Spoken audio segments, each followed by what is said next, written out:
Kryeministri Hristian Mickoski sot për herë të parë ka konfirmuar se kryetari i Aleancës për shqiptarët Arben Taravari do të dalë nga qeveria.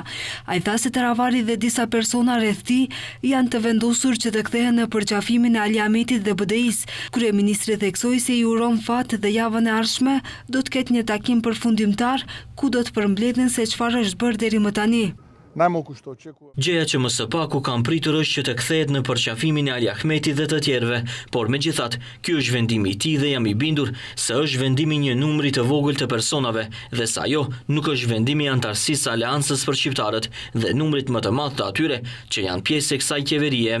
Mickoski tha se do të ishte e ndershme nëse këtë e kishte bërë vet, por po bëhet gjithnjë me sigurt se ai po kthehet në përqafimin e gjithë atyre që për 2 dekada kanë kriminalizuar Maqedoninë.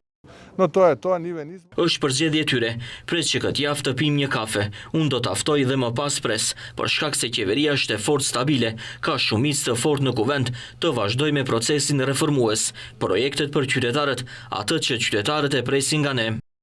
Ndërkohë, kryetari i Aleancës për shqiptarët Arben Taravari deklaroi mbrëm gjatë një aktiviteti partijak se është më mirë të dalë në opozit, ndërsa ka mohuar se subjekti i tij do të bëhet pjesë e koalicionit politik Fronti Evropian.